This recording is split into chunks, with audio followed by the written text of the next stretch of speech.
Diamond Lake with flying ducks. Beautiful, beautiful place. Diamond Lake Conservation Area and the Lake Wānaka viewpoint. Supposedly a 40-minute walk. Calm or cardio? Oh God, stairs already. Ow.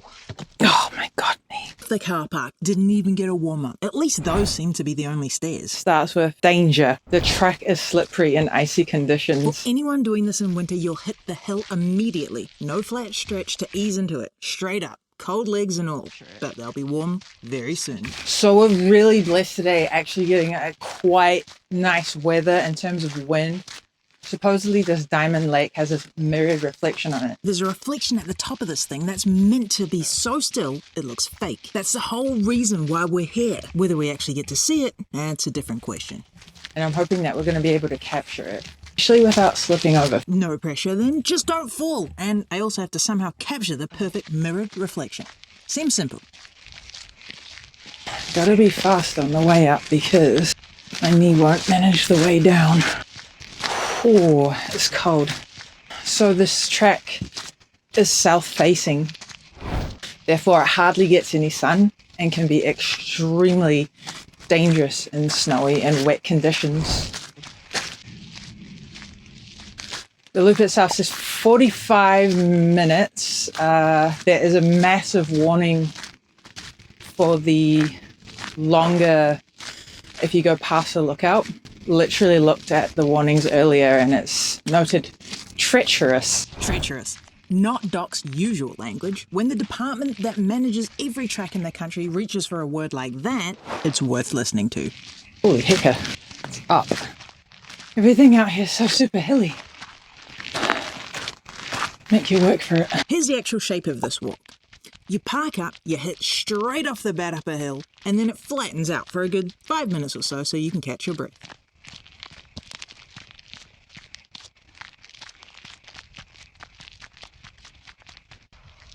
Just making sure we keep good pace. Good pace matters more than it sounds. We're racing the daylight without fully realizing it yet. Wow. Can I talk to the mountains on the right? You know more than I do. I'm not sure which mountain this is. Okay. Triple Crown is just around the corner to the right. I'm a bit geographically challenged, but between the two of us, we know a lot about hiking, but a teeny bit about the mountains that are on site. We'll actually get one right later. Where's the waterfall? Oh, there.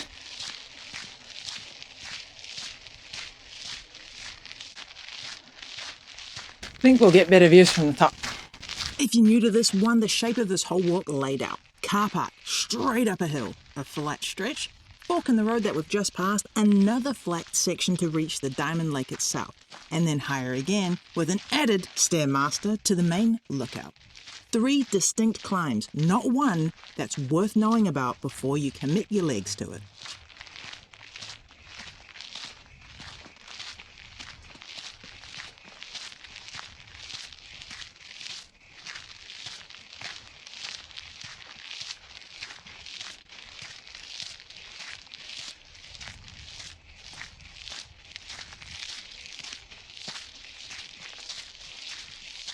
Wanaka is such an amazing place.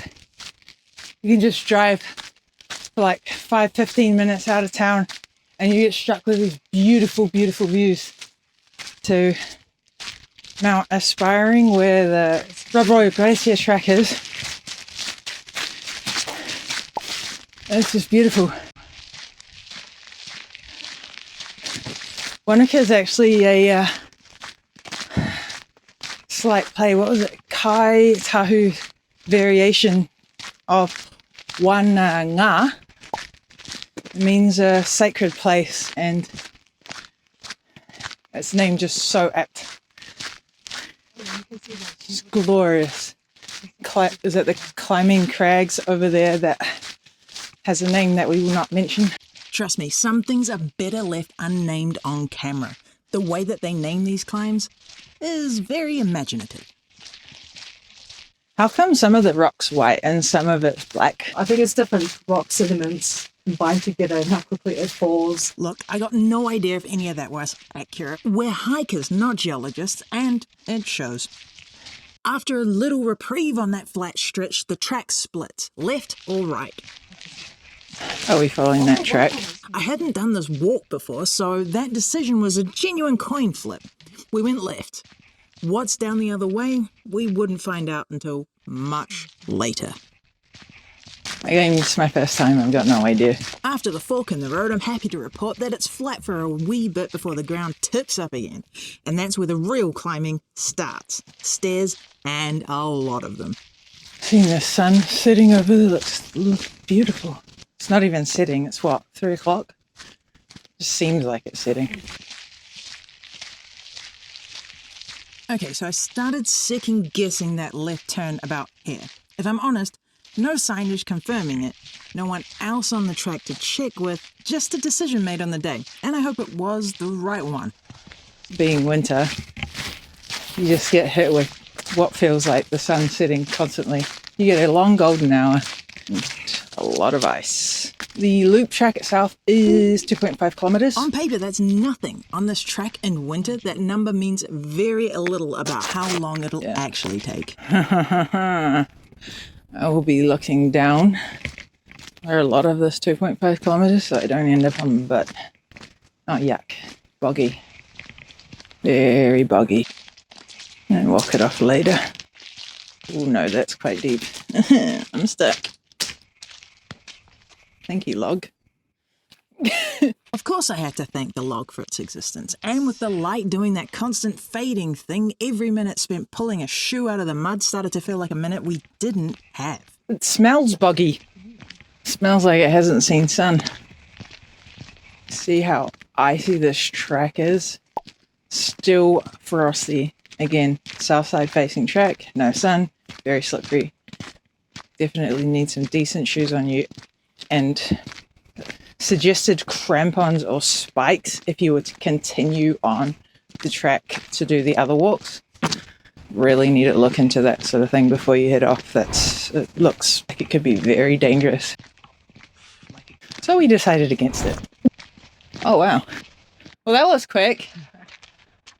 You do get some beautiful views. That's one part of the climb knocked off. The ducks have disturbed the mirroriness. Excuse me, ducks, could you please out of here? Ducks aside, this reflection, I think it was worth the beginning pit of the bog and the log incident. Keep on heading round. So high up to have a lake. Well, because we went up that little hill, right? So I'm like, is it just a big pondy thing? Something you certainly notice here is that intense, numbing cold from the lack of sun. Seeing this massive rock faces makes you feel so small. Are these climbable as well, or is that... I climbed up there. You climbed up there? Yeah. Bloody oath. Is it called Rocky Mountain? Careful, there's ice here. Somewhere around here, the doubt about the fork in the road, I finally let go of. Whichever direction we'd picked, we would have clearly headed the right way. Sometimes that's all you get on a track like this. Not certainty, but adventure. Danger, rockfall hazard. Rocks may fall without warning. I've never had a rock say, watch out, I'm falling. Jesus. Slick. Woohoo! Guess we get a better view from the top. I keep holding on to the fact that in a few more minutes of climbing, the trees will just break open and show me that view. Eyes on the path. The lake itself sits 391 meters above sea level in that bowl.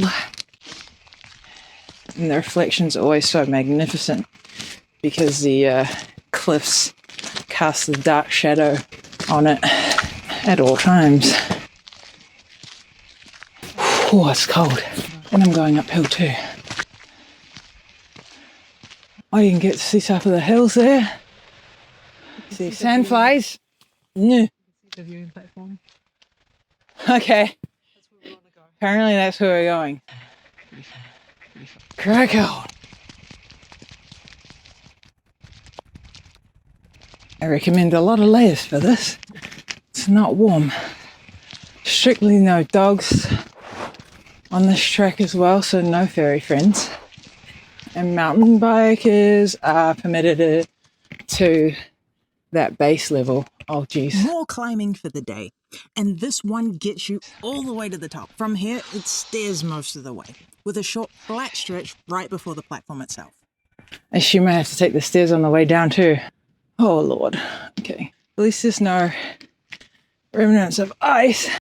Well, oh, chilly.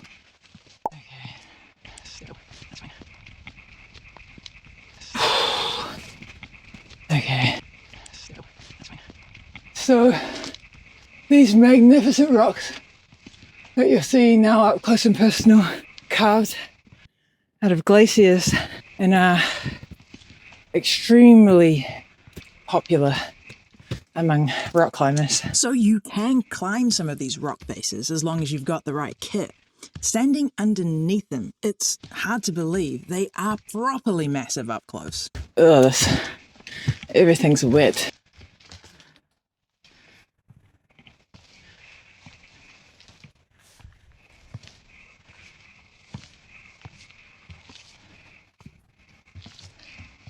Bit of a breather here before that final push. This stretch runs right along the base of the bluffs and it's worth slowing down for. Yeah, wow.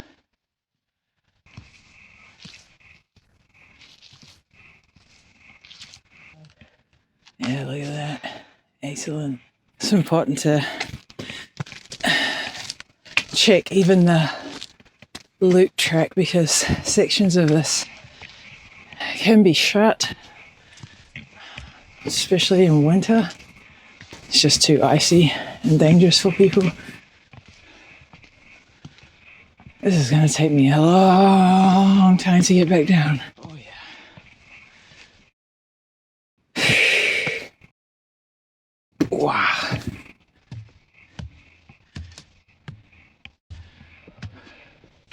You reckon I could just slide down that instead? Tempting. Genuinely tempting at this point.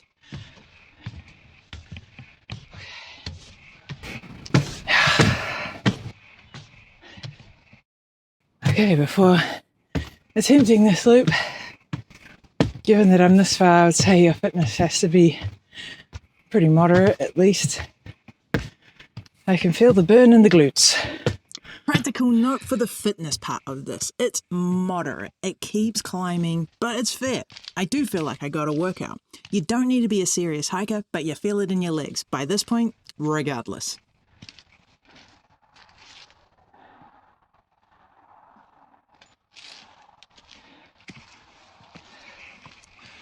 The doctors actually warn about possibilities of black ice on these stairs. The actual danger on this track lives on the stairs, not the mud, not the cold. The stairs specifically. It's when they're iced over. It's worth looking into the dock website before you attempt taking on this track.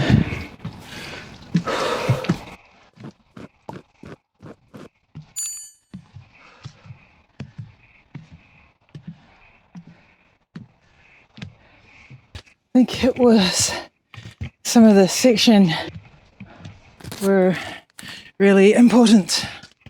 Wow. Shut up and look at that.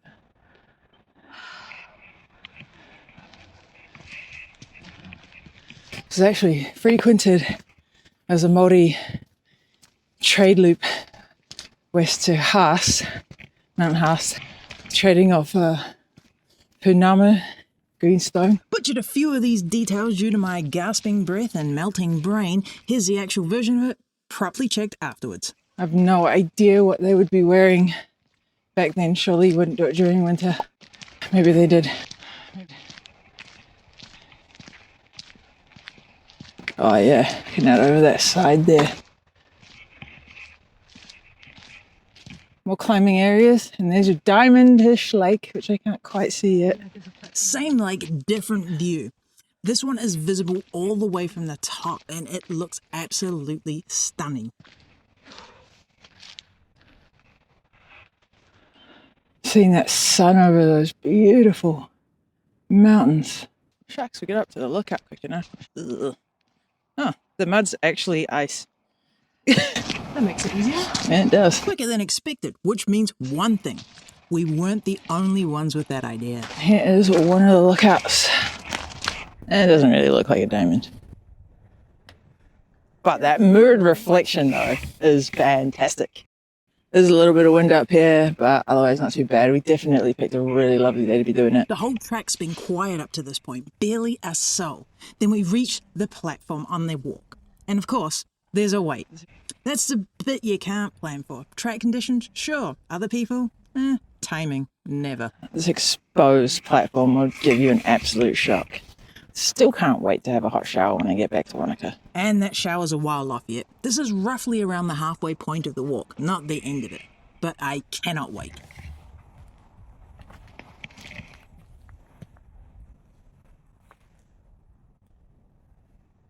From up here, you can actually see the whole loop laid out, including the part that we're about to walk.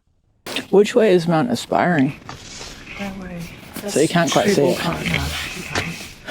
Out into the distance, can't quite see, but there's Mount Aspiring, which is much larger than these. Runs 3,300 meters tall. Past me was on another planet with that number. It's actually 3,033. Close, if you round aggressively and squint, which in fairness, exactly what I was doing at the time. Just ski field. Which one? That one with the zigzag snow. Oh yeah, what's it called? It's called Treble Cone. We did get that mountain name right. Amazing. Oh, that's a split off. Oh, so that's the loop. So that means we have to take a left somewhere down there. So this time it wasn't a left or right blind, it was a proper choice with the whole track visible below us. And the decision is, what do we go past on that side of the loop? It seems like almost nobody walks. I'm just thinking about the sunset too, if you want to catch sunset. 6 and 2 3s. Let's do the rest of the loop. Holding on to this rail for dear life. And as soon as there's no rail, it's a bit of a struggle. These stairs are pretty deep. Remember that knee comment at the start? Well, this is where it starts to go downhill, or should I say downstairs. Every step down was slower than the equivalent step up. Sounds backwards, but with a track this steep, gravity doesn't make descending easier. It just changes what you're afraid of. I'm very cautious of that whole black ice warning. But I'll be able to pick up the paces. Ow. As soon as we get to the lake part, look at how beautiful it is. It's worth it. It's only a quick walk. It is and it isn't. Quick going up, but with a bit of effort. The way down took twice as long for me. Careful step after careful step. I watched the light fade and I knew that we still had to drive all the way back to Wānaka ahead of us. That's the part that no one plans for. Not the quick up. The much slower, much more careful trip back down. Oh, wow. The mud is actually ice. What the other side of the loop looks like, the one we chose from the platform. Almost nobody walks this side, since most people are just retracing their steps back the way they came. Climb, climb, climb. Wanaka's a place to come to climb if you're a climber. For sure. Well, it certainly is. I think the lake looks more spectacular down here. The mountains look nicer up there, though. Oof. Holy crap, the tree's literally growing out of the rock. And it's fluffy. This is where the walk stops being a straight climb up and down hills. No stairs, thankfully. A time to actually explore. There's an obvious pathway here. You just follow the muddy footsteps in the track from the people before. Oh my god, did you hear that?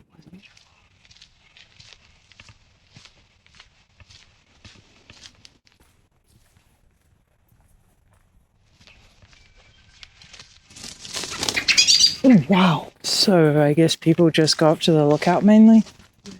It looks like the birds and stuff have made themselves a bit more home here. Noticeably quiet over here.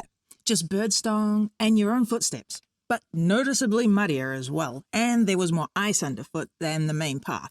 So, if you're doing the full loop instead of a there and back, budget for extra time and extra care on this half specifically. It's a quieter reward, but it asks a bit more from your shoes.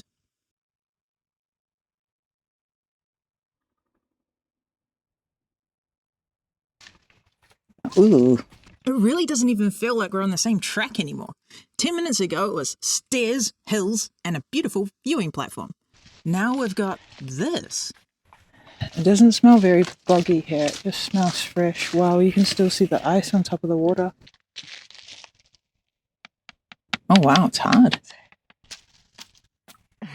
You know what that reminds me of? A delicious dessert. Creme Brûlée, you know? How's that for a description of an icy bog? Not appetizing up close, but it's a novel thought. My creme brulee showed up like that. I wouldn't want to eat it though. Creme brulee bog. Underfoot check complete. Wow. I know this is weird looking at ice, but for me it's very novel. Oh, it smells funky over here all of a sudden. Maybe people just pee here. Oh yeah, toilet. Never mentioned it. It's a long drop. No toilet paper, no sink, no nothing. Don't go here. Town's just around the corner. Sort your toilet stop off before you leave town. This is definitely not the spot that you want to be doing it in. Oh no. Oh, I hope there's chicken wire on that. Oh yeah, there is. Okay, there's chicken wire. It's alright. I think I just inhaled a sandfly. Well marked. You don't want anyone to get lost, mind you. It's not exactly a far walk. To the verdict. Winter track difficulty. This needs proper footwear, ideally something with grip and a fair bit of care. It's not technical, but the conditions make it harder than the rating suggests. The views were lovely when you're on top. Just don't expect much of the scenery around the lake itself on the way. It's mostly enclosed until you're near the platform. They're obviously from Queenstown. I did notice a lot of cones. The toilet, it's a long drop. It smells and there's nothing to it. Fine in an absolute emergency, but not something you want to try. Parking, free, and easy to get to. No complaints there. And the drive itself, even before you get to the car park, is worth mentioning. Proper farmland the whole way in and out. And we got a stunning sunset on the way. Almost a bonus to the track itself.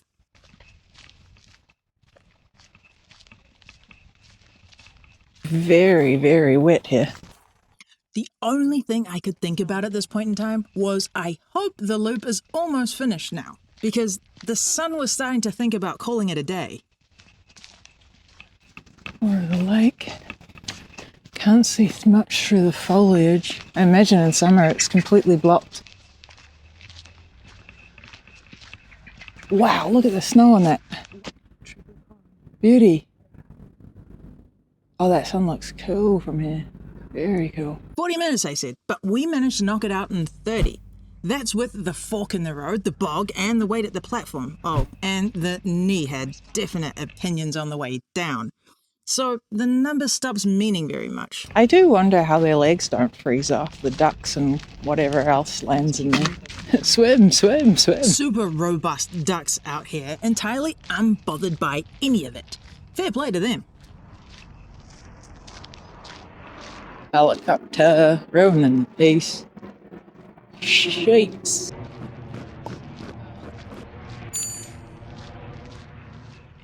Magnificent.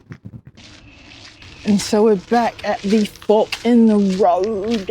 If you've done this one in winter yourself, please let us know down in the comments. Hearing what worked and what didn't and sharing your experiences helps others and, you never know, me on the next track.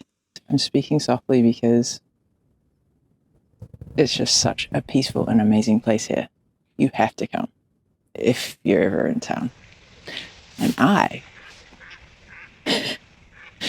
will catch you on the next one.